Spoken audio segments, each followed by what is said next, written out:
다 함께 일어나셔서 오늘 말씀 봉독하시겠습니다. 오늘 말씀은 골로새서 4장 7절부터입니다. 신약 페이지 328쪽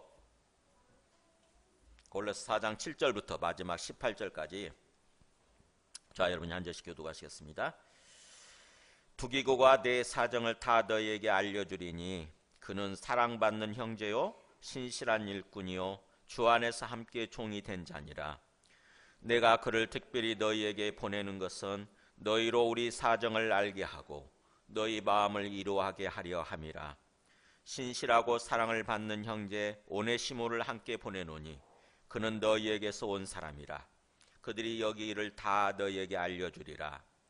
나와 함께 갇힌 아리스도아고와 바나바의 생질 마가와 이 마가에 대하여 너희가 명을 받았음에 그가 이르거든 영접하라. 유수도라 하는 예수도 너희에게 문안하느니라. 그들은 할례파이나 이들만은 하나님의 나라를 위하여 함께 역사하는 자들이니 이런 사람들이 나의 위로가 되었느니라. 그리스도 예수의 종인 너희에게서 온 에바브라가 너희에게 문안하느니라. 그가 항상 너희를 위하여 애써 기도하며 너희로 하나님의 모든 뜻 가운데서 완전하고 확신 있게 서기를 구하나니 그가 너희와 라오디게에 있는 자들과 히에라볼리에 있는 자들을 위하여 많이 수고하는 것을 내가 증언하노라. 사랑을 받는 의사 누가와 또 데마가 너희에게 문안하느니라. 라오디게에 있는 형제들과 num바와 그 여자의 집에 있는 교회에 문안하고 이 편지를 너희에게서 읽은 후에 라오디게인의 교회에서도 있게 하고 또 라오디게로부터 오는 편지를 너희도 읽으라. 아키포에게 이르기를 주 안에서 받은 직분을 삼가 이루라고 하라. 나 바울은 친필로 문안하노니 내가 매인 것을 생각하라. 은혜가 너희에게 있을지어다. 아멘. 앉으시겠습니다. 네, 오늘 말씀은 골로새서 마무리하는 말씀입니다. 그래서 수많은 사람들이 나오죠. 그래서 말씀을 읽으면서 나하고는 상관없는 말씀이다 이렇게 생각할 수도 있어요. 그냥 사람들 이야기니까 그렇게 들을 수 있는데, 그래서 제가 사실은 오늘 말씀을 설교할까 말까 굉장히 고민을 했는데, 사실은 이 사람들에 대한 사도 바울이 세워준 사람들 있잖아요. 사도 바울이 복음을 전하고 그래서 사도 바울로부터 복음을 듣고 또 영적으로 성장하고 성숙하고 훈련이 되어져서 본격적으로 하나님을 섬기는 또 교회를 섬기는 그런 사람들의 이야기죠. 그래서 그 사람들에 대해서 사도 바울이 어떻게 생각하는지 이렇게 평가가 나오잖아요. 근데 그 평가가 사실은 주님의 평가라고 하는 것입니다. 주님께서 그렇게 사도 바울을 통해서 그렇게 바라보시고 그렇게 생각하시고 그렇게 평가하고 있는 거예요. 나중에 주님이 재림하셔서 주님이 평가하시고 또 상급을 주실 때에 이 사도 바울의 기록표, 사도 바울의 평가 기록표잖아요. 그것을 가지고 그것에 근거해서 그렇게 또 주님께서 평가하시고 상급을 주시게 되겠죠. 그래서 이 사람들의 어떤 이야기가 우리들의 이야기라고 하는 것입니다. 우리들도 주님께서 그렇게 바라보시고 천국에서 그렇게 평가하시고 기록하고 계시는 거예요. 오늘 우리들의 어떤 그 신앙생활의 모습, 섬기는 그런 모습을 주님께서 그렇게 바라보시고 평가하시고 지금 천국에서 기록하고 계신다고 하는 것입니다. 그래서 이 사람들의 이야기를 들으면서 내 삶을 돌아보는 거예요. 나는 어떻게 평가되고 어떻게 기록이 되고 있을까? 주님께서 나를 어떻게 바라보시고 나를 어떻게 기록하고 있을까? 그런 관점에서 오늘 말씀을 듣는 것입니다. 그래서 오늘 설교 제목이 주님 보시기에 나는 어떤 사람일까예요. 그러니까 주님이 나를 어떻게 바라보시고 평가하고 계실까? 어떻게 내 이야기가 천국에서 이렇게 기록이 되고 있을까 하는 거예요. 그렇다고 한다면은 오늘 한 사람 한 사람 이야기를 들을 때에 좀 주시하게 되는 거죠. 이 사람들의 삶의 이야기, 배경이 다 생략되어 있지만 그 배경까지 성경에 있는 것을 기록을 찾아보고 그 배경을 생각하면서 그것 때문에 이렇게 사도 바울이 이 사람들에 대해서 이렇게 얘기하는구나 라고 우리가 알아야 돼요. 그래서 오늘 말씀은 오늘 본문 배경부터 잘 알아야 되죠. 한번 지도를 보여줘 보세요. 사도 바울이 지금 로마에 있죠. 로마의 이 감옥에 있는 상태예요. 감옥에. 근데 그 감옥이 우리가 생각하는 그 감옥이 아니고 사도 바울은 죄인이 아니라고 하는 것을 그 로마 황제 그게 알았기 때문에 황제가 알았기 때문에 조금 자유롭게 해주셨어요. 자유롭게 해주었어요. 그냥 우리가 생각하는 깜빵에 가둔 것이 아니라 서울 구치소에 가둔 게 아니라 그냥 집에 머무르게 하면서 군인 한 명만 붙여가지고 지키게 하고 다른 사람들이 자유롭게 드나들도록 그렇게 해준 거예요. 그러니까 가택연금 상태죠. 어떻게 보면은 그런 상태에 있는 거예요. 지금 사도 바울이 여기서 성경을 이 골로새서를 써가지고 이 골로새서 여기죠. 여기 지금 터키 땅이잖아요. 여기서부터 유럽 아닙니까? 여기 그리스 로마 그리스 땅이고 그 다음에 고린도 있고 그리스 땅이고 그래서 여기까지 터키 땅이죠. 이 터키에 있는 에베소서 옆에 있는 골로새 교회에 보낸 거예요. 다른 지도 한번 보여줘 보세요. 그 다음 지도 보면은 여기 이렇게 지도가 좀 흐리단데 골로새 교회가 여기 있고 그 다음에 그 옆에 라오디게아가 있고 조금 더 멀리 히에라볼리가 있어요. 우리 성경에 다 나오잖아요. 골로새 편지를 보내가지고 라오디게아에 있는 사람들도 있게 만들고 히에라볼리에 있는 사람들도 있게 만들으라는 거죠. 그때 당시는 우리처럼 이렇게 책이 흔하던 시기가 아니에요. 종이가 없었거든요. 그때 당시는. 그러니까는 어떻게 보면은 양피지 있잖아요. 양피지, 양의 가죽 이걸 말려가지고 거기다가 기록을 하는 거니까 얼마나 비쌌겠어요. 그래서 이 한 장에 기록하는 게 엄청 돈이 들어갔다고 합니다. 근데 성경 보면 로마서 같은 경우는 막 엄청나게 길잖아요. 사도 바울이 막대한 돈을 들여서 재산을 들여서 그렇게 기록한 거예요. 그러다 보니까 그 성경을 기록해서 써서 이렇게 보냈을 때 사람들도 그 성경을 이제 받게 되면은 복사를 하는 거죠. 필사를 하는 거예요. 성경을 손으로 하나하나 써가지고 복사를 해서 돌려보는 거예요. 그리고 그 성경을 한 사람이 이렇게 모여 있을 때 한 사람이 큰 소리로 읽고 그 다음에 나머지 사람들은 듣는 것입니다. 성경이 귀하던 시절이니까. 그래서 우리 성경에서 보면은 읽게 하라는 말이 그런 뜻이에요. 사실은요. 소리 높여서 읽으라 이런 뜻이에요. 소리 높여서 다른 사람들이 들을 수 있도록. 한 사람이 읽는 거니까 대표적으로. 그래서 이렇게 이 배경 가운데서 사도 바울이 이 배경이 다시 한번 그 지도 아까 보여줬어요. 아까 지도. 이 로마에 있는 상태인데 이때가 언제냐? 우리 사도행전 28장으로 이어집니다. 사실 사도행전 28장에 그게 나와 있죠.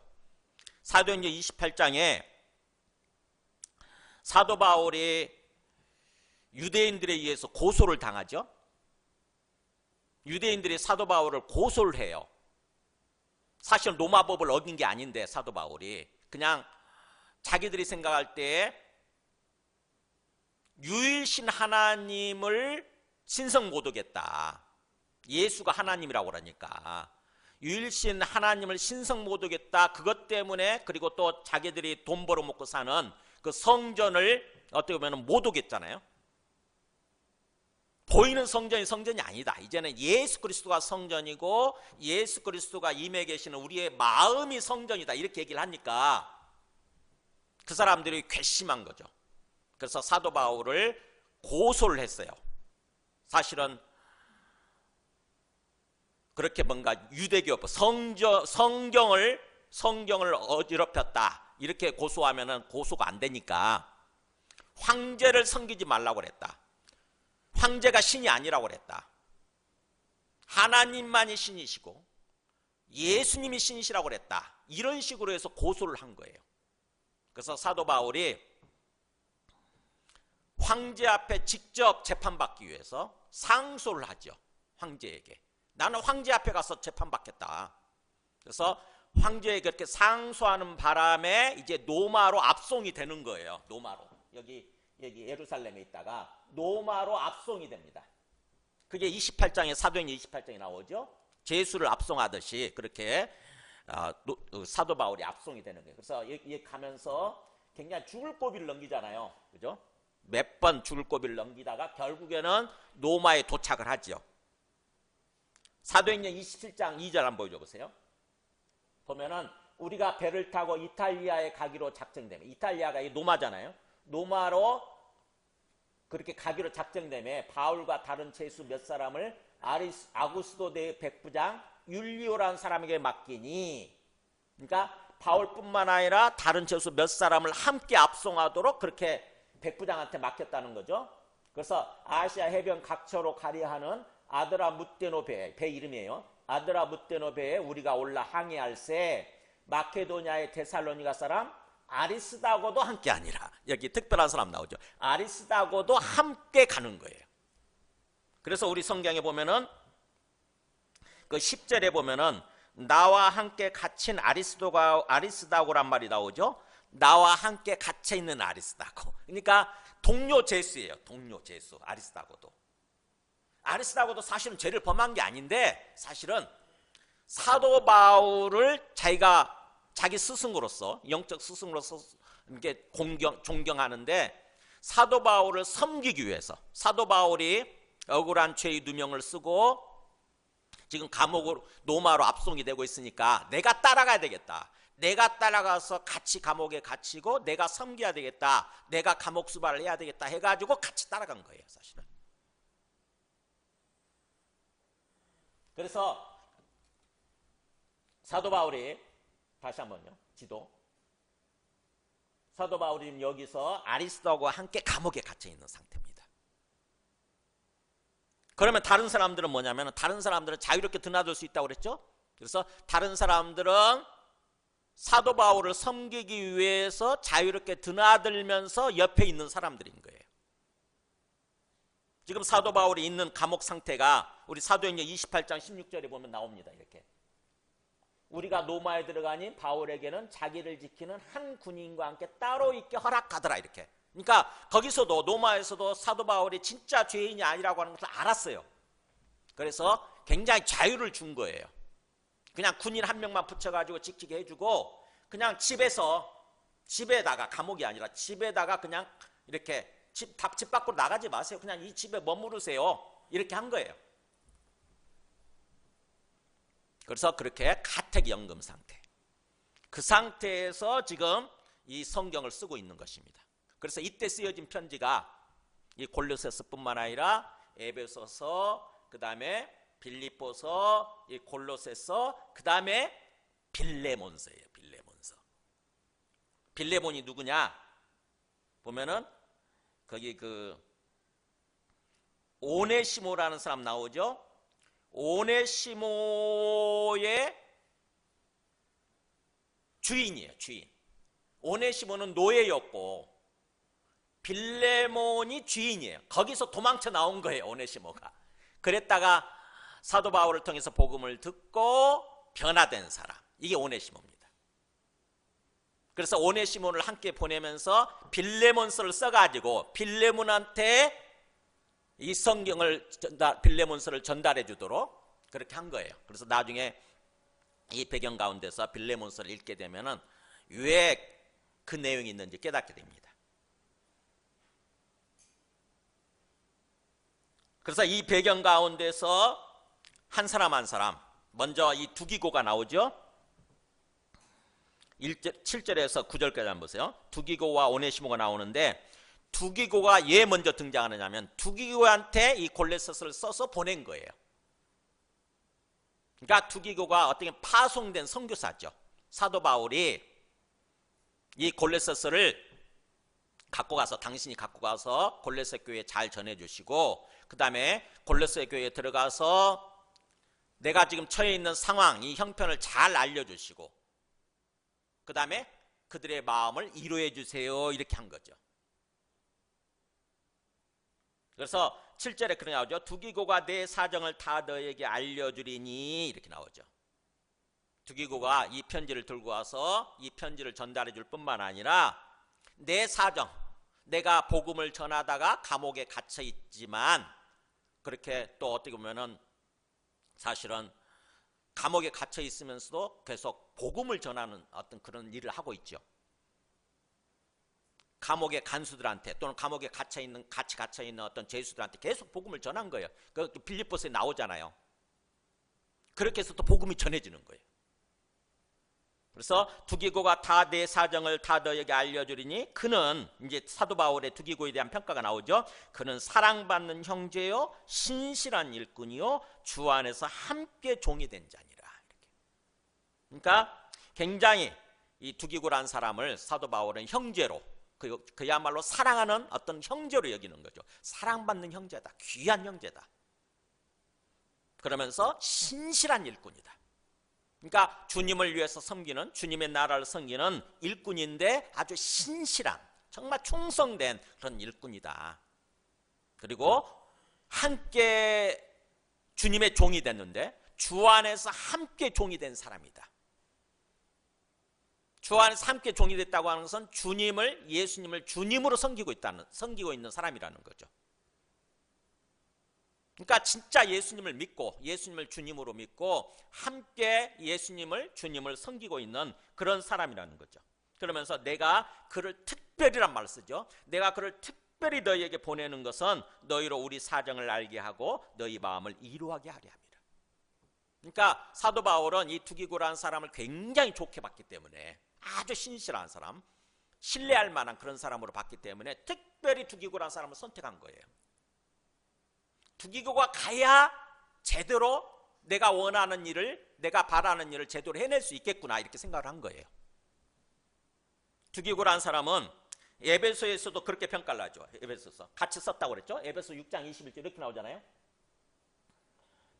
사랑을 받은 형제요 주 안에서 진실한 일꾼인 두기고가 모든 일을 너에게 알리리라 이렇게. 그러니까 두기고라는 사람은 사도 바울이 볼 때 굉장히 신실한 사람인 거예요. 아주 믿을 만한 사람인 거예요. 그러면 두기고라는 사람이 언제부터 시작됐냐면은 사실은 사도행전 20장에 보면은 20장 3절 4절에 보면은 그러니까 사도 바울이 3차 선교 여행을 마치고 예루살렘에 들러서 로마로 가야 되겠다 이런 생각을 할 때 그 예루살렘에 가는 여행길에 동참한 사람이 나옵니다. 여기 두기고가 나와요. 여기 거기 석 달 동안 있다가 마케도니아 석 달 동안 있다가 이제 배 타고 수리아로 가고자 할 때 수리아가 시리아죠. 시리아 예루살렘에 가까운 곳 시리아로 가고자 할 때 아시아까지 함께 가는 자는 쭉 이름들이 나오죠. 뭐 소바더 데살로니가서 아리스타 여기 아리스타고도 나오죠. 아리스타고 그 다음에 세군도 가이오 디모데 그리고 두기고 드로베모 이렇게 나오는 거예요. 그러니까 이 두기고라는 사람도 굉장히 어떻게 보면은 복음을 듣고 이 복음이 맞다. 복음이 진리구나. 그래서 내가 남은 여생은 예수님을 위해서 살아야 되겠다. 예수님을 전하는 삶을 살아야 되겠다라고 결심하고 그때부터 바울을 계속 따라다닌 사람이에요. 바울을 섬기면서 계속 따라다닌 사람이에요. 그러다 보니까 계속 바울이 전하는 말씀을 듣겠죠. 그래서 그 말씀으로 말하면 양육이 되겠죠. 성장하고 성숙이 되고 그 다음에 훈련이 되겠죠. 그렇게 세워진 사람이에요.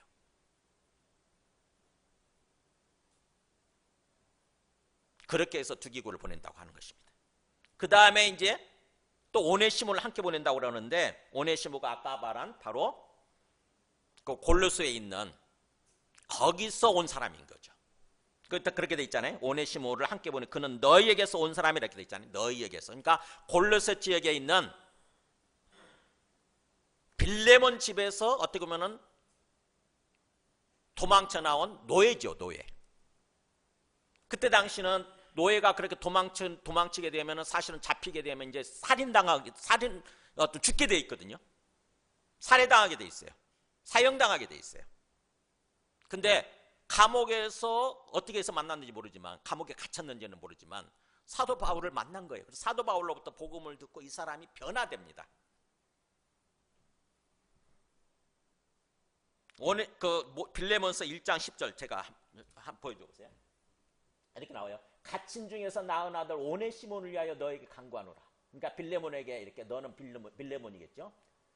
빌레몬에게 보낸 편지니까 빌레몬서는 갇힌 중에서 낳은 아들이라고 그러잖아요. 영적 아들이죠. 내가 감옥에 갇혀 있는 중에 복음을 전했더니 이 사람이 예수님을 믿게 된 거예요. 그래서 내가 영적으로 출생한 그런 사람인 거죠.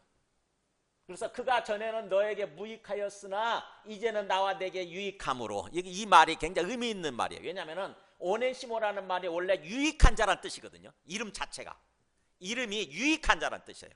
근데 그전에는, 예수님을 알기 전에는 무익하게 전혀 도움을 주지 못하는, 주인에게 유익을 주지 못하는 그런 사람이었던 거죠. 오히려 손해를 끼친 사람이지. 어쩌면 도망쳐 나오면서 거기에 있는 뭔가 돈을 훔쳐가지고, 재산 경비가 있어야 되니까 돈을 훔쳐가지고 나온 것 같아요.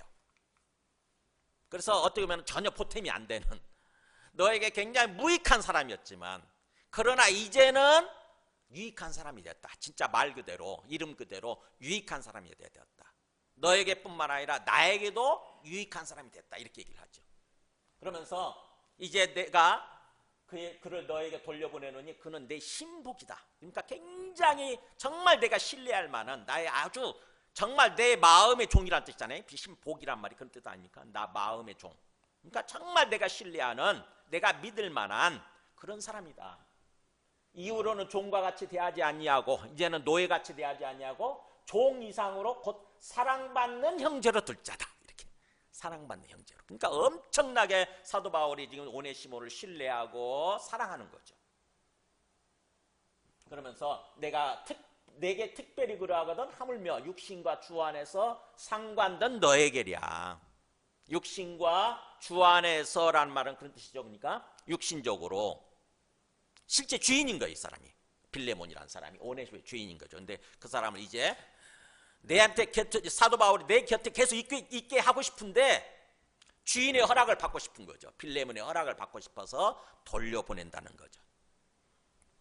그래서 빌레몬이 허락해주면 이제 평생 동안 이 오네시모라는 사람은 항상 사도 바울 곁에서 사도 바울을 섬기면서 함께하는 그런 사람이 되겠죠.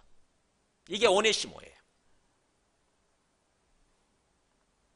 그래서 신실하고 사랑을 받는 형제 오네시모를 함께 보내느니 그는 너희에게서 온 사람인데 그들이, 그러니까 투기고와 오네시모가 다 둘이 여기 일을 다 너희에게 알려주리라. 그래서 어떻게 보면 우리가 예수님을 믿고 신앙생활을 한다고 하는 것, 이 땅에서 삶을 산다고 하는 것은 사실은 우리가 다 하나님의 일을 하도록 그렇게 사명이 주어진 사람이에요. 우리는. 그러니까 아무런 어떤 생각 없이 그냥 예배 한 번만 가끔씩 드리고 그렇게 하는 것이 아니라 우리 속에는 사명이 부여되어 있다고 하는 것입니다. 복음을 위해서, 하나님을 위해서, 하나님의 나라를 위해서, 예수님을 위해서 뭔가 일을 행하도록 사명이 주어져 있다고 하는 것입니다. 이 사람들은 지금 그 사명에 신실하게 삶을 살아가고 있는 사람들, 그래서 어떻게 보면 사도 바울을 통해서 주님께 쓰임받고 있는 거죠. 그런 삶을 살아가고 있다고 하는 것입니다. 그래서 우리는 함께 모여서 이렇게 신앙생활 할 때에 항상 함께 협력하고 섬기는 관계해야 된다고 하는 거예요. 이게 첫 번째 메시지예요. 그 다음에 두 번째는 이제 여러 사람들이 등장하는데 우리는 충성되고 헌신된 주님께 신실한 그런 사역자로 세워져야 된다고 하는 얘기를 합니다. 10절에서 14절까지 보세요. 10절 11절 보면은 나와 함께 갇혀 있는 아리스다고, 아까 얘기했죠. 함께 죄수로서 갇혀 있는 거예요. 아리스다고와 그 다음에 바나바의 생질은 조카란 뜻이에요. 바나바의 조카인 마가와, 이 마가에 대해서는 너희가 명령들을 받았음에 그가 이르거든 영접하라. 그리고 또 유스도라 하는 예수도 너희에게 문안하느니라. 그러면서 이 세 사람, 이 아리스다고, 마가, 유스도, 이 세 사람은 할례파인데 이들만은 하나님의 나라를 위해서 함께 역사하는 자들이니 이런 사람들이 나의 위로가 되었느니라. 자, 이 세 사람은 다 할례파들이라는 거예요. 할례파가 뭐죠? 할례를 받아야 구원받는다고 하는 사람들이에요. 즉 유대인들이에요. 유대인들. 헬라인들이 아니라 유대인들이에요. 그런데 이 사람들은 그 할례주의에서 벗어난 사람들이에요. 유대인 어떤 유대주의 있잖아요. 유대교에서 벗어난 사람들. 어떻게 보면은 이제는 할례로 구원받는 것이 아니라 예수님을 믿음으로 구원받는다고 하는 것을 아는 사람들. 그래서 그 사람들은 예수님을 믿고, 예수님을 믿는다고 하는 것은 우리가 하나님의 나라를 위해서 살아가는 것, 하나님의 나라에 속해서 하나님의 통치를 받으면서 살아가는 것이라고 하는 것, 그것을 알고 그것을 위해서 살아가는 사람들이라는 거죠. 그러다 보니까 이 사람들을 보면서 사도 바울이 큰 위로가 되는 거예요. 그동안 유대인들로 인해서 엄청나게 고난을 당하고 죽을 뻔하기도 하잖아요. 엄청나게 고난을 당하고 마음이 힘들었는데 이 사람들은 복음을 깨닫는 거예요. 복음의 본질, 구원의 본질을 깨닫고 그것을 위해서 살아가는 거예요. 그러니까 이 사람들로 인해서 사도 바울이 큰 위로를 받는 거죠. 아리스다고라는 사람도 어떻게 보면 아까도 나왔지만은 굉장히 귀한 사람인 거죠. 사도행전 19장에 보면은 에베소에서 복음을 전할 때 폭동이 일어납니다. 그래가지고 사도 바울이 이제 죽을 뻔한데 이상하게 거기에 누가 딸려 있냐면 아리스다고가 같이 따라갑니다. 사도행전 19장 29절 보면 이렇게 나오잖아요. 온 시내가 요란하여, 그러니까 폭동이 일어난 거죠. 막 에베소 사람들 섬기는 아테네 신전 있죠. 거기서 그 신을 모독하는 거예요. 어떻게 보면은 그 사람들은 모독했다고 들리는 거죠. 사도 바울이 예수님만이 신이라고 그러니까 사도 바울이 우리 신을 모독하네. 그 아데미 신지라고 했죠. 아데미 신전, 아데미 신상, 아데미라고 하는 신이에요. 그걸 모독하는 것 같으니까 이제 사도 바울을 어떻게 보면 잡아 죽이기 위해서 잡는데 거기에 누가 따라갔냐면 여기 나오잖아요. 바울과 같이 다니는 마케도니 사람 가이오라는 사람하고 아리스다고를 나오잖아요. 붙들어 일제 영장으로 달려 들어간 줄. 그러니까 이때부터 아리스다고는 어떻게 보면은 사도 바울과 같이 하기 시작하는 거죠. 그러면서 아까 또 그 예루살렘으로 갈 때 같이 아리스다고도 같이 또 따라가는 거예요. 그러니까 처음부터 끝까지 이때부터 아리스다고는 사도 바울과 항상 함께하는 거예요. 전설에 의하면은 나중에 네로 통치 시대 때 이 로마에서 순교를 당했다고 합니다. 아리스다고가. 그 아리스다고예요. 그리고 또 바나바의 조카 마가는 누구냐?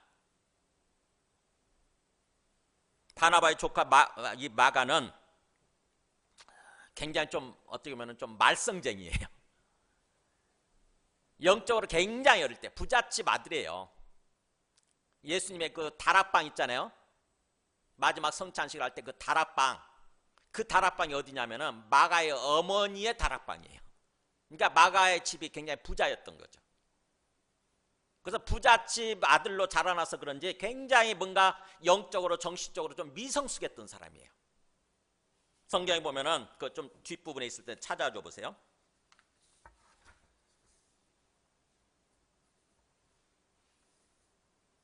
어디 나오냐?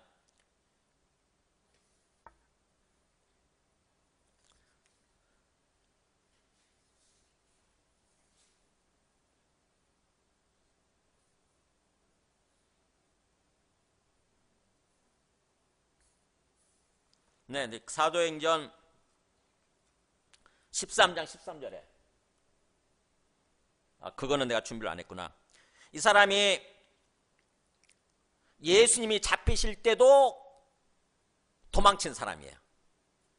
예수님 잡히실 때도 이렇게 혼이불 같은, 성경에 나오죠. 혼이불 같은 겉옷을 이렇게 두르고 있다가 그냥 급하니까 그것도 다 벗어버리고 벌거벗은 모습으로 도망쳤던 그런 사람인데, 사도행전 13장에 보면은 그래도 또 바나바의 조카다 보니까 바나바가 이제 바울과 함께 선교 여행을 떠나면서 자기 조카를 챙겨서 같이 간 것 같아요. 근데 같이 선교를 하고 복음을 전하다가 어느 순간에 요한이 떠나버리는 거예요. 요한, 마가예요. 요한이는 히브리 이름이고 마가는 이제 헬라식 이름이죠. 그래서 마가는 그들에게서 떠나 예루살렘에 돌아가 버리는 거예요. 중간에 사역을 하다가 그냥 포기하고 떠나버린 거예요. 혹시 그런 사람 이렇게 경험해 보신 적 있어요? 내가 일부러 그 사람을 챙겼는데, 그래서 챙겨서 정말 함께 하도록 했는데 어느 순간에 힘들다고, 나 이거 싫다고 그러면서 떠나버리는 사람 혹시 경험한 적 있으세요? 그러면 얼마나 화가 납니까? 그잖아요. 얼마나 뭔가 실망이 되고 낙심이 되고 그럽니까? 그래서 사도 바울이 여기서 굉장히 마음이 상했어요. 바나바는 자기 조카니까 그래도 계속해서 마가를 생각하는 그런 마음이 있겠지요. 그런데 바울은 바나바 때문에 마가를 함께 데리고 동행했는데 어느 순간에 마가가 그렇게 정말 미성숙한 모습으로 때려치고 그만두고 떠나버리니까 얼마나 마음이 상했겠어요. 그래서 나중에 이것 때문에, 이 일로 인해서 사도행전 15장에 보면은 이제 2차 선교 여행을 떠날 때 바나바가 또 마가를 챙기는 거야. 마가를 데리고 가려고 합니다. 마가라는 요한도 데리고 가고자 하는데 바울은 그때 일이 생각나가지고 안 된다. 이 마가는 굉장히 미성숙해서 또 그렇게 할 수도 있는데, 또 그렇게 중간에 떠나버릴 수 있는데, 그렇게 되면 우리 선교 어떤 그 사역이 완전히 망칠 수 있게 되는데 절대로 안 된다. 그래가지고 바나바와 심하게 다툽니다. 바나바는 다 데리고 가려고 그러고 바울은 안 된다고 그러고. 그래서 보면 이렇게 나오죠. 서로 심히 다투어 피차 갈라서니 그러잖아요. 참 마가로 인해서 바나바와 바울이 갈라서게 되는 거예요. 어떠면은 사역자들이 서로 분열이 일어난 거죠. 어떤 한 사람으로 인해서. 선교지에 가면은 그런 일이 꽤 많아요. 사역자들인데, 선교사들인데 서로 이렇게 막 찌그덕찌그덕 하는 거예요. 어떤 일로 인해서 또는 어떤 사람으로 인해서. 마가가 지금 그런 원인 제공을 한 사람인 거죠. 그랬던 사람인데, 그러니까 바울이 볼 때 얼마나 마가가 못마땅하겠어요. 그런데 오늘 말씀에서 보면은 뭐라고 되어 있습니까? 마가에 대해서는 너희가 명을 받았음에 그가 이르거든 영접하라, 이런 말이 있죠. 마가를 또 이제는 챙기는 거죠. 바울이 귀하게 여기면서 마가가 혹시 너희들한테 도착하면 따뜻하게 영접해줘라. 왜 그러냐면은 마가가 이런 일로 인해서, 이런 일도 다 전해진 거죠. 그때 당시 입에서 입으로 이렇게 소문으로 전해진 거죠. 그래서 혹시 마가가 도착했을 때 마가를 뭔가 무시하고 그럴 수 있잖아요. 그러지 말라는 거죠. 이제는 마가가 굉장히 변화됐다고 하는 것입니다. 마가가 베드로전서 5장 13절에 보면은 아마 이렇게 사고를 치고 나서 베드로를 만나서 변화된 것 같아요. 택하심을 함께 받은 바빌론에 있는 교회가 너희에게 문안하고, 베드로전서에 나오죠. 너희에게 문안하고 내 아들 마가도 그래 아니야. 내 아들이라고 그래요. 베드로 사도가. 마가는 내 아들이다. 그러니까 내가 말씀을 전하고 내가 변화시킨 정말 내 영적인 아들이라는 거죠. 그래서 마가가 그렇게 베드로를 만나서 변화되고 영적으로 성숙해지고 그러는 바람에 마가가 뭘 씁니까? 복음서에서 마가복음 쓰잖아요. 마가복음. 그 마가복음을 어떻게 알아서 썼을까요? 네, 베드로 사도가 전한 복음이에요. 베드로를 따라다니면서 베드로 사도가 로마에서 그 전하는 복음 있잖아요. 그것을 듣고 마가가 기록한 거예요. 그래서 마가복음은 베드로 복음입니다. 그렇게 변화된 거예요. 그래서 나중에 디모데후서에 보면은 사도 바울이 이제 사도 바울이 죽을 때잖아요. 죽음을 얼마 앞두고, 사형당하기 얼마 앞두고 쓴 편지가 디모데후서인데 이렇게 표현해요. 너가 올 때 마가를 데리고 오라. 그가 나의 일에 유익하니라 그래요. 올 때 꼭 마가 데리고 와. 디모데한테 하는 말이죠. 올 때 마가를 꼭 데리고 와. 마가는 정말 나에게 도움이 되는 사람이야. 유익한 사람이야. 그러니까 완전히 변한 거죠. 마가가 완전히 변하고 또 그래서 마가에 대한 인식도, 사도 바울의 인식도 완전히 변한 거예요. 그래서 그 얘기를 지금 하는 것입니다. 마가는 그런 사람이에요. 한때 굉장히 미성숙하고 그럴 때는 정말 다른 사람한테 실망을 주는 그런 사람이었지만 나중에 변화되고 성숙되어져서 정말 유익을 주는 성숙한 사람으로, 정말 도움이 되는 사람으로 이렇게 바뀐 거죠. 이 사람들은 그래서 아리스다고, 마가, 유스도, 이 사람들은 다 그렇게 기본적으로 유대인들, 할례를 주장하는 할례파 유대인들이지만 이 사람들은 복음을 알아서 하나님의 나라를 위해서 함께 역사하는, 일하는, 그런 뜻이죠. 일하는, 함께 일하는 사람들이다. 그래서 우리가 복음이나 구원은 바로 복음이나 구원의 본질은 뭐냐면 하나님의 나라예요, 여러분. 예수 그리스도를 믿고 구원받아서 우리가 삶을 산다고 하는 것은 바로 하나님 나라의 삶을 사는 것입니다. 이걸 꼭 아셔야 돼요. 우리가 예수 믿고 구원받아서 이 땅에서 삶을 사는 것, 신앙생활을 한다고 하는 것은 뭘 위해서 산다고요? 하나님 나라. 하나님의 나라는 뭐냐? 하나님의 통치예요. 하나님의 통치. 그래서 마태복음 1장 14절에 보면은 예수님이 첫 메시지가 이거잖아요.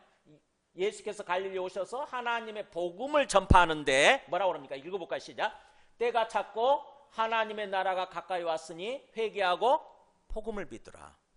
하나님의 나라가 가까이 왔으니 회개하고 복음을 받아들여라. 복음을 믿으라. 이 하나님의 나라가 뭐예요? 죽어서 가는 곳이 아니라 이 땅에서부터 하나님의 통치를 받으면서 삶을 사는 거. 우리의 심령이, 우리의 영혼이, 우리의 마음이 하나님의 통치를 받는 거예요. 하나님께서 어떻게 통치하시냐? 말씀을 통해서 또 성령을 부어주셔서 우리의 마음을 역사하시면서 우리의 마음을 이끌고 가시는 거예요. 그래서 우리가 예수님 믿고 구원받았다고 한다면 이제 하나님의 백성이 된 것이고, 그래서 왕이신 하나님이 통치하시는 그런 삶, 하나님 나라의 삶을 사는 거예요. 너무나 이거 중요해요. 많은 사람들이 예수님 믿고 구원받았다고 그러면서도 이 복음의 본질, 구원의 본질을 몰라가지고 죽으면 천국 가는 거다라고만 생각해. 죽으면 천국 가는 거. 죽어서 가는 게 아니라니까요. 하나님 나라는 이 땅에서부터 가는 거야. 내가 예수 믿기 시작할 때부터 들어가는 거예요. 하나님 통치를 받는 삶을 사는 거예요. 예수님이 부활하신 다음에도 어떻게 말씀하시나 보세요. 사도행전 1장 3절에 죽으시고 3일 만에 부활하셔서, 부활하신 후에 보세요. 그가 고난받으신 후에 또한 그들에게 확실한 많은 증거로 친히 살아계심을 나타내사. 부활하실 때 많은 증거를 가지고 내가 살아있다. 자, 내 손을 만져봐라. 뭐 먹을 것 달라고 그래가지고 이렇게 생선도 드시고, 그래서 살아있다고 하는 것을 계속 보여주시잖아요. 친히 살아계심을 나타내사 그 다음에 40일 동안 그들에게 보여주셨다는 거죠. 살아있다는 거예요. 영원히 살아계실 거죠. 영원히. 그러면서 40일 동안 뭘 말씀하시냐면 여기 나오잖아요. 뭐예요? 하나님 나라의 일을 말씀하시는 거예요. 하나님 나라의 삶을 말씀하시는 거예요. 하나님 나라의 삶. 그러니까 나를 믿고 구원받는다고 하는 것은 이 땅에서부터 하나님의 통치를 받는 삶을 살아가는 거라고 하는 거, 그거를 계속 말씀하신 거죠. 그런 삶을 살아야 된다고 하는 거. 그래서 우리가 예수님 믿고 구원받았으면 하나님 나라의 삶을 사는 거예요. 거기에 초점이 맞춰져야 돼요. 죽으면 가는 거? 그거는 결과적으로 가는 거니까 신경 쓸 필요도 없고, 그거는 신경 쓴다고 해서 되는 게 아니잖아요. 이 땅에서 하나님의 통치를 받는 삶을 살려고 하는 거. 어떻게 해요? 말씀을 통해서. 그러니까 말씀을 통해서 하나님의 뜻을 알아야죠. 그리고 또 성령을 통해서. 그래서 성령 충만을 항상 우리가 기도해야 돼요. 성령이 부어지게 되면은 하나님의 말씀도 깨닫게 되고 또 하나님의 말씀대로 살아갈 수 있는 힘이 생겨요. 우리 마음속에 힘이 생깁니다. 그래서 너희는 성령을 따라 행하라 그렇게 얘기하는 거예요. 그러니까 우리는 항상 성령 충만을 기도하고, 그래서 성령 충만하게 되면 하나님의 말씀을 깨닫고 하나님의 통치를 받는 삶을 살아가는 거예요. 그게 신앙생활이에요.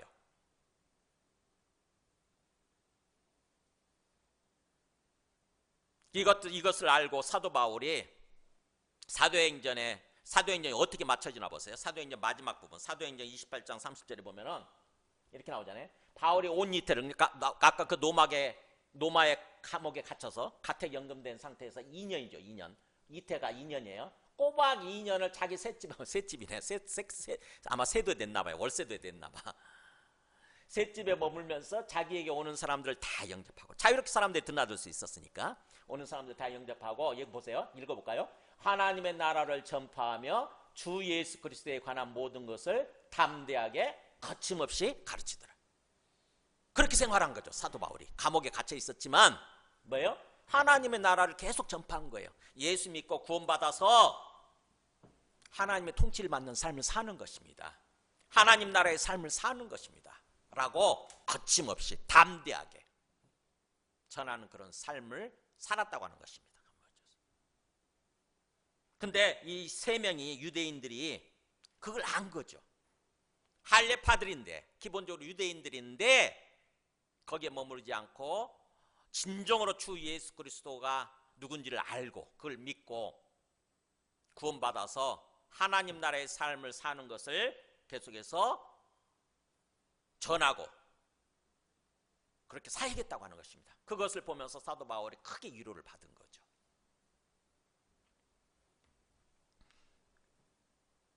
그래서 우리가 예수 믿고 구원받으면 이렇게 항상 우리의 삶의 초점이 하나님 나라에 맞춰져야 돼요.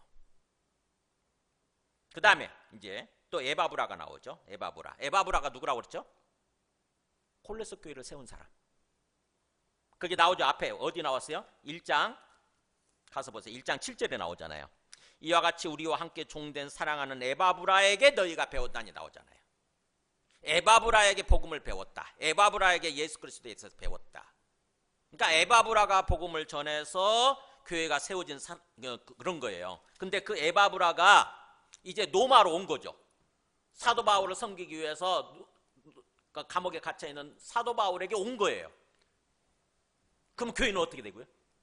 골로새 교회는 누구한테 맡겼냐면 바로 나중에 나오는 17절에 나오죠. 아키포에게 맡겨준 거예요. 아키포에게. 그래서 아키포가 에바브라의 후임자예요. 2대 목사예요. 2대 목사. 제2대. 그래서 그런 말을 하죠. 17절에서 아키포에 이르기를 주 안에서 받은 직분을 삼가 이루라고 해라. 이렇게. 그러니까 골로새 교회 사람들한테 그렇게 얘기를 한 거죠. 골로새 교회 성도들한테 아키포한테 꼭 말해라. 뭐라면은 주 안에서 받은 직분. 뭐예요? 지금 교회를 섬기는 거죠. 교회에 지금 어떤 그 담임 목사로 세워져 있는 거예요. 그게 직분이에요. 그러니까 그것을 삼가란 말은 굉장히 주의해라 이런 뜻이에요. 아주 주의 깊게 살펴서 그 다음에 이루라고 해라. 꼭 제대로 완성하라고 해라. 그 말은 뭐예요? 사실은 잘 도와주라는 거잖아요. 그죠? 아키포를 잘 도와서 함께 뭔가 하나님께서 맡겨준 사역을 감당하는 그런 삶을 살라고 하는 거죠. 근데 그 에바브라가 지금 노마 감옥에 와서 어떻게 섬기나 보세요. 에바브라가 너에게 문안하느니라 그러면서 그리스도 예수의 종인 너희에게서 온 에바브라가 너에게 문안 인사를 한다 그러면서 그가 항상 너희를 위하여 애써 기도하며 너희로 하나님의 모든 뜻 가운데서 완전하고 확신 있게 서기를 기도한다. 그러니까 뭐예요? 지금 멀리 떨어져 있지만 에바브라는 지금 어떤 삶을 살고 있습니까? 기도하네요. 기도. 성도들을 위해서 골로새 교회 성도들 뿐만 아니라 13절에 보면은 너희뿐만 아니라 라오디게아에 있는 자들 또 히에라볼리에 있는 자들을 위해서도 많이 수고하는 것을 내가 증언한다고 그러잖아요. 그러니까 뭐예요? 골로새 교회 성도들, 라오디게아 성도들, 그 다음에 히에라볼리 교회 성도들을 위해서도 계속 그렇게 섬기는 삶을 살고 있다고 하는 거죠. 어떻게 섬기느냐? 애써 기도한다고 그랬잖아요. 이게 말이 너무 중요하기 때문에 제가 원어를 써놨습니다. 거기에 보면은 둘째 그 문단 보면은 끝에 보면 애쓰고 있다는 말은 아고니조마 해가지고 온 힘을 다해 싸우다는 뜻이에요. 애쓰다는 말, 기도에 애쓴다. 그러니까는 단순히 그냥 쉽게 기도하는 게 아니에요. 마치 전쟁하듯이, 전투하듯이 기도에 그냥 완전 온몸을 다해서 기도하는 거예요. 온 힘을 다해서 기도하는 거예요. 그러니까 에바브라는 사람이 사도 바울이 볼 때 얼마나 귀하고 대단한 사람이에요. 그렇게 교회를 섬기다가 이제 떠나왔으면 좀 실만도 한데 쉬지 않는 거죠. 성도들을 위해서 기도를 하는데 그냥 기도하는 정도가 아니고 마치 전투하듯이 기도하는 거예요. 전투하듯이, 싸우듯이. 여러분 다른 사람을 놓고 그렇게 기도해 보신 적 있어요? 저는 자주 합니다. 저는 여러분들 놓고 그렇게 전투하듯이 기도해요. 특히 여러분들한테 어떤 일이 벌어졌을 때는, 어떤 기도점을 받았을 때는 정말 전쟁하듯이, 전투하듯이 기도해요. 지금 에바브라가 그렇게 하는 거죠. 그가 너 항상이란 말 쓰잖아요. 강조가 나오죠. 항상 너희를 위해서 애써 기도한다면 기도에 애쓰는데 그 기도 내용은 그거죠. 너희가 하나님의 모든 뜻 가운데서 완전하고 확신 있게 서기를. 하나님의 뜻 가운데서, 하나님의 모든 뜻 안에서 너희들이 완전한 모습으로, 그리고 확신 있는 모습으로. 이 확신도 중요해요. 표현이 제가 옆에 써놨죠. 그 주보에 충만한 모습으로 이런 뜻이에요. 뭔가 채워진 모습이에요. 계속해서 우리가 영적으로 성장하면은 채워지는 거죠. 이렇게 영적으로 성장, 계속 뭔가 이렇게 충만하게 가득 차오듯이, 물을 부으면 물이 차오르듯이 그런 식으로 하나님의 어떤 뜻이 우리 마음속에 채워지는 거죠. 그래서 하나님의 모든 뜻 가운데서 뭔가 충만히 채워진 모습으로, 그게 완전한 모습인데 어떻게 보면 좀 같은 말을 어떻게 반복하는 거죠. 완전하고 확신 있는 모습으로, 완전하고 충만한 모습으로, 채워진 모습으로 서도록, 그러니까 성숙한 모습이, 한마디로 보면 성숙한 모습으로 이렇게 세워지기를 간절히 바라면서 그렇게 기도하는 거죠. 어떻게 보면 신앙생활 굉장히 어린 모습으로, 미성숙한 모습으로 계속 그렇게 살다가 평생을 마치는 것이 아니라 뭐예요? 우리가 성장하고 성숙이 이루어져야 되는 거죠. 예수님의 키높이까지 자라야 돼요. 그래서 예수님처럼 바라보고, 예수님처럼 생각하고, 예수님처럼 말하고, 예수님처럼 행동할 수 있어야 돼. 그렇게 되도록 지금 에바브라는 기도하는 거죠. 하나님의 바람이에요. 우리를 향한 하나님의 바람, 예수님의 바람이에요. 우리가 그래서 예수님을 닮아가는 모습으로, 작은 예수가 되는 모습으로 이렇게 돼야 되는 거죠. 그러니까 우리의 목표가 뭔지 한 생각해 보세요. 주님께서 우리를 향해서 주님이 뭘 바라시고 어떤 목표를 세우고 계시는지. 우리가 계속 영적으로 성장하고 성숙이 이루어져서 이 작은 예수가 돼야 돼요. 작은 예수. 하나님의 형상을 온전히 회복한 그런 모습이 되어져야 되는 거죠. 지금 에바브라는 그걸 알기 때문에 자기를 통해서 복음을 듣고 구원받은 이 성도들을 놓고 계속 그렇게 기도하는 거죠. 우리가 자녀들을 놓고 기도할 때 그렇게 기도해야 돼요. 우리 자녀들이 진짜로 예수님을 잘 알고 믿어서, 제대로 믿어서 작은 예수들이 되게 해주세요. 예수님처럼 변화되게 해주세요. 그렇게. 지금 에바브라는 그렇게 기도하고 있다는 것입니다. 에바브라가. 그래서 우리들도 어떻게 보면은 이런 모습으로 세워져야 되는 거죠. 3명의 그 할레파 유대인들이나 에바브라처럼 그런 모습으로 세워야 되는 거죠. 그러면서 14절에 또 사랑받는 의사 누가도 얘기하고 데마도 얘기하죠. 네. 정말 누가라는 사람도 굉장히 독특한 사람이죠. 그죠? 의사예요, 의사. 어떻게 보면은 그냥 편하게 잘 먹고 돈 많이 벌어서 잘 먹고 잘 살 수 있는 그런 사람인 거죠. 근데 사도 바울을 통해서 복음을 듣고 복음을 위해서 살아가는 사람으로 바뀐 거예요. 그렇게 항상 사도 바울과 함께하죠. 그래서 감옥까지 따라온 거예요. 이 사람이, 누가가. 그래서 이 사람은 죄인이 아니니까 자유롭게 드나들면서 항상 사도 바울 곁에 서서 사도 바울의 몸을 살피고, 의사니까 항상 사도 바울 건강을 살피고 주치의로서 어떻게 보면은 그 건강을 살피면서, 그리고 또 사도 바울을 통해서 복음을 알았으니까 그 복음을 기록하잖아요. 그래서 누가가 기록한 복음서가 뭐죠? 누가복음서예요. 누가복음. 그리고 또 사도행전. 누가가 기록했어요.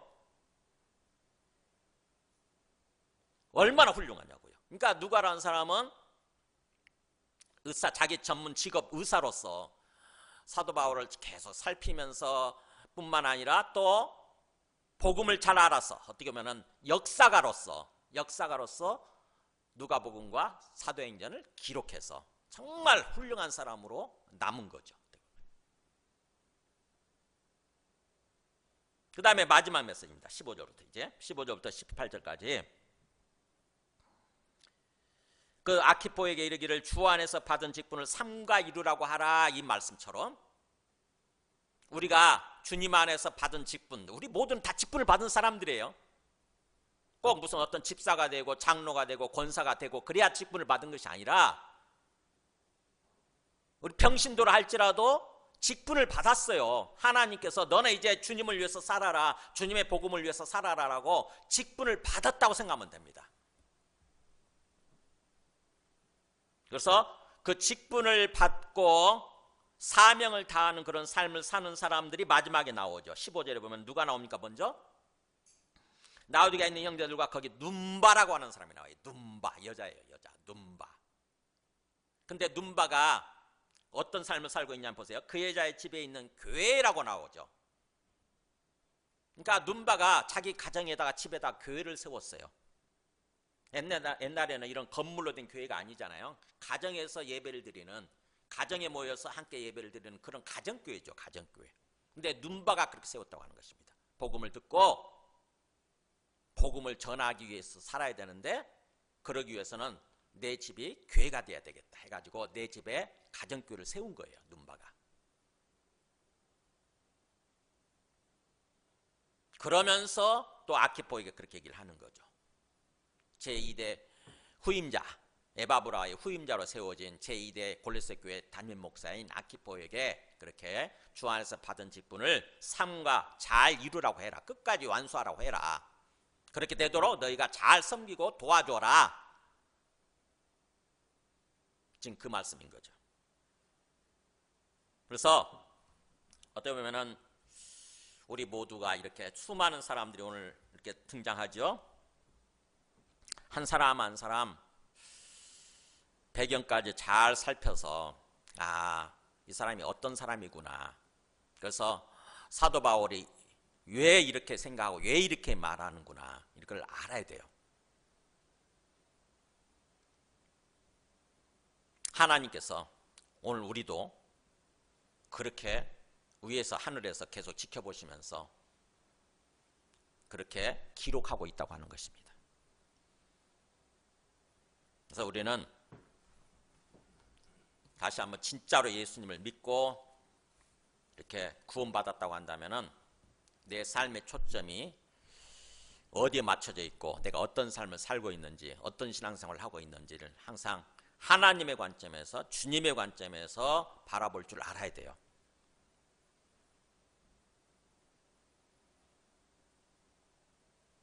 이 땅에서 우리 인생이 굉장히 짧잖아요. 그죠? 긴 것 같지만 금방 끝나지 않습니까? 그래서 금방 끝나게 될 인생을 아무렇지도 않게 그냥 아무렇게나 보내버리면 안 되는 거죠. 어떻게 보면 나중에 주님 앞에 서게 될 때에 항상 그것을 생각하고, 주님 앞에 섰을 때, 주님 재림하셔서 주님 앞에 섰을 때 주님이 그렇게 평가하시잖아요. 잘했도다 착하고 충성된 종아. 그 말 나오죠? 잘했도다, 잘하였도다 착하고 충성된 동안, 너가 작은 일에 충성하였음에, 그죠? 너가 작은 일에 충성하였으면 내가 큰 것으로 너에게 맡기리라. 그런 평가를 우리가 들을 수 있어야 되는 거죠. 사도 바울은 그래서 디모데후서 4장 7절에 보면은 사도 바울이 이제 자기 인생을 마치려고 할 때 이렇게 얘기를 해요. 나는 선한 싸움을 싸우고 나의 달려갈 길을 마치고 믿음을 지켰다. 저는 이 말씀이 계속 마음속에 들어와요. 나도 마지막에 이렇게 고백할 수 있었으면 좋겠다, 이런 생각을 해요. 나는 선한 싸움을 싸우고, 영적 싸움이죠. 나의 영적 싸움을 싸우고 나의 달려갈 길을 마치고. 달려갈 길이 뭐예요? 사도로서 걸어가는 길이죠.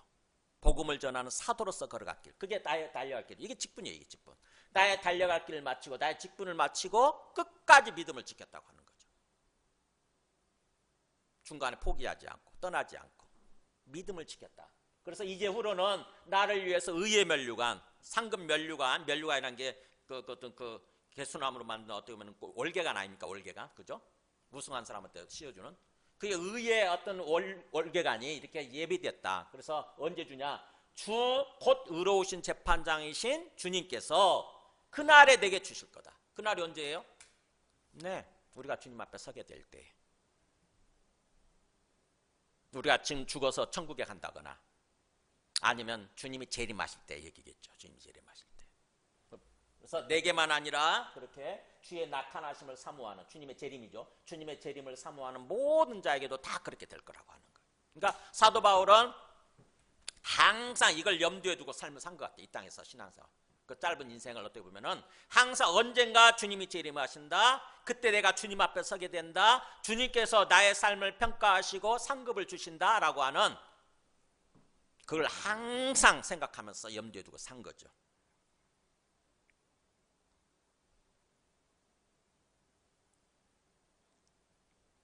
우리도 이 땅에서 삶을 짧은 인생을 사는 동안 항상 이게 있어야 돼요. 금방 끝나요. 금방. 나중에 주님 앞에 섰을 때에 내가 중간에 포기해버렸다고 한다면 나중에 주님 앞에 섰을 때 얼마나 우리가 참 부끄럽고 어처구니가 없고 황당하겠어요. 그잖아요.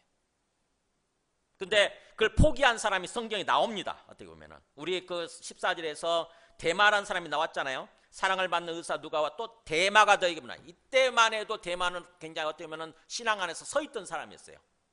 근데 나중에 이 데마가 변합니다. 어떻게 변하느냐? 디모데후서 제가 준비했나? 디모데후서 4장 10절에 보면은 보세요. 그러니까 디모데후서면은 사도 바울이 죽을 때쯤이잖아요. 그때쯤에는 이런 말이 나와요. 데마는 이 세상을 사랑하여 나를 버리고 데살로니가로 갔고. 와, 정말 황당한 일이 벌어졌어요. 감옥에 1차 감옥에 갇혀 있을 때만 해도 데마가 같이 이렇게 뭔가 바울하고 같이 있으면서 복음을 섬기는 사람, 하나님을 섬기는 사람을 살았는데 어느 순간에 지친 것 같아. 데마가 지쳤는지 아니면 세상을 바라보면서 야, 세상 사람들은 굉장히 뭔가 잘 먹고 잘 사는 거예요. 그게 부러웠던지 그래가지고는 세상을 사랑해서 그러잖아요. 하나님 나라보다 세상을 사랑한 거예요. 나를 버리고 어디로 갔어요? 데살로니가로 가버렸대잖아요. 이 데살로니가가 그 마케도니아에 있는 수도거든요. 그때 당시 로마가 통치하던 시절에 수도에 잘 나가던 도시예요. 잘 나가던 도시. 우리식으로 보면 좀 동경이나 이런 데 있잖아요. 서울 강남 땅이나 아니면 동경이나 이렇게 잘 나가는 곳. 그곳으로 가버린 거예요. 믿음을 잃어버린 거죠. 나중에 주님이 재림하셔서 주님 앞에 서게 됐을 때 이 데마가 뭐라고 어떻게 생각할까요? 내가 왜 그랬을꼬 그럴 거 아닙니까? 내가 왜 그랬을까 그때. 사실은 아무것도 아닌데, 그죠? 이 세상 그렇게 화려하게 보이고 좋아 보이는 그것들이 아무것도 아닌데 그거 못 참고 그것 때문에 결국에는 하나님을 버리고 하나님의 나라를 버리고 세상으로 어떻게 보면 마귀가 속한 마귀가 있는 쪽으로 그렇게 가버린 마귀를 택한 그런 선택을 했다고 하는 거죠. 그런 삶을 살았다고 하는 것입니다. 얼마나 후회가 되겠어요. 그때는 후회해도 돌이킬 수 없잖아요. 얼마나 가슴을 치면서 땅을 치면서 후회하겠어요. 근데 사도 바울은 그렇지 않은 거죠. 마지막 죽을 때까지 내가 나의 달려갈 길을 마치고 믿음을 지켰다 이렇게 표현하죠. 아마 이 데마를 염두에 두고 하는 표현인 것 같아요. 얼마나 사도 바울 입장에서 보면 마음이 아프겠습니까? 내가 복음을 전해서 세운 사람인데 어느 순간에 그 믿음을 포기하고 믿음을 버리고 세상으로 가버린 사람들. 오늘날 지금 그런 사람 얼마나 많냐고요. 그죠? 오늘날 세상이 주님 다시 오실 때가 가까워서 그런지 특히 코로나로 인해서 그런 사람들이 굉장히 많아진 거죠. 주님을 잊어버리고 이제는 주님이 그렇게 중요하게 여기지지 않는 거예요. 믿음이 중요하게 여겨지지 않는 거예요. 그래서 주님을 버리고 이제 완전히 세상으로 들어가 버린 사람들. 우리 교회 나오던 사람들도 몇몇 있잖아요 지금. 제가 그 사람들 생각할 때 아마 사도 바울의 마음이 그럴 것 같아요. 얼마나 제가 마음이 안타까운지 아십니까? 그래서 지금도 기도해요 저는요. 그 사람들이 돌아오도록. 그 사람들 교회 안 다녀요. 예배 안 드린다고. 단순히 다른 교회로 옮겨갔으면 차라리 그건 좋을 것 같아. 다른 교회라도 가서 예배를 드린다고 한다면은 그건 제가 이렇게 받아들일 수 있을 것 같은데 아예 교회 자체를 안 다녀요. 아예 예배를 안 드려요. 아예 예수님을 안 믿어. 나중에 주님 재림하시고 이 사람들이 이제 죽어서 끝났을 때, 이 세상 삶이 끝났을 때, 나중에 주님 앞에 서게 될 때 어떻게 생각하겠어요 그들이? 그래서 성경에는 굉장히 이 종말 시대를 살아갈 때 우리한테 필요한 게 정말 오래 참는 거, 인내하는 거, 인내하는 믿음이 필요하다고 얘기를 합니다. 야고보서 5장 7절에도 그렇게 얘기하잖아요. 야고보 사도가 이렇게 권면합니다. 형제들아 주께서 강림하시까지, 주님이 재림이잖아요. 주님이 재림하실 때까지 뭐라고 그럽니까? 길이 참으라, 오래 참으라, 오래. 쉽지 않다고 하는 거죠 사실은. 이렇게 얘기하는 거는 우리 신앙생활이 쉽지 않다고 하는 거잖아요. 자칫하게 되면 내가 믿음을 놓아버리고 믿음을 잃어버리고 완전히 구원의 대열에서 낙오될 수도 있는 그런 상황이라는 거죠 항상. 그래서 보라 농부가 땅에서 나는 귀한 열매를 바라고 길이 참아서 오래 참아서 이른 비와 늦은 비를 기다리는 것처럼. 그잖아요. 농부들이 그렇지 않습니까? 봄에 씨앗을 뿌리고 나서 굉장히 그 힘겨운 여름을 다 견디잖아요. 그랬을 때 비로소 가을에 수확을 거두게 되지 않습니까? 그러는 것처럼 너희도 길이 참고 길이 오래 참고 마음을 굳건하게 하라. 심령 우리 마음을 굳건하게 해라. 주의 강림이 가깝다. 멀지 않았다는 거죠. 멀지 않았다. 마지막 말씀 요한계시록 13장 9절에도 사도 요한도 그렇게 권면하죠. 13장에 굉장히 어떤 핍박이 일어난 때거든요. 그때 누구든지 귀가 있거든 들을지어다. 사로잡힐 자는 사로잡힐 갈 것이요 칼에 죽을 자는 마땅히 칼에 죽을 것이니 같이 읽을까요? 성도들의 인내와 믿음이 여기 있느니라. 그러니까 아마 사로잡히게 될 수도 있고 칼에 죽을 수도 있는데 그때 믿음을 포기하면 안 된다는 거죠. 성도들에게 필요한 인내, 그 다음에 믿음이 바로 이 순간에 여기에 있다는 거죠. 어쩌면은 지금 이 순간 같아요. 지금 이 시대 같아요. 이 시대. 지금 이 시대 진짜 우리한테 필요한 게 인내 그리고 믿음.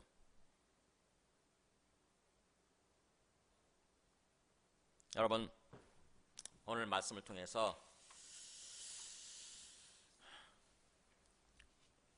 나의 모습은 지금 어떤 상태일까? 주님이 보실 때 주님은 나를 지금 나의 신앙의 모습, 신앙생활의 모습을 어떻게 평가하시고 어떻게 천국에서는 기록이 되고 있을까를 생각해 보시기 바랍니다. 여기에 나오는 수많은 정말 훌륭한 어떤 그런 사람들처럼 우리들도 이렇게 기록이 되어져야 되겠죠. 그러기 위해서는 항상 영적으로 깨어있고 내가 어떤 직분을 받았는지 어떤 사명을 감당해야 되는지 이걸 생각하고 거기에 충실한 삶을 사는 것입니다. 저절로 되는 게 아니에요. 우리의 의지적인 어떤 결단이 필요해요. 의지적인 결단. 그래서 정말로 믿음은 행위로 나타난다고 그러잖아요. 행위 없는 믿음은 뭐다? 죽은 거다. 죽은 거다. 행위로, 삶으로 나타나는 거예요. 우리 믿음은. 함께 기도하시겠습니다. 찬송하고 기도하겠습니다. 찬송 508장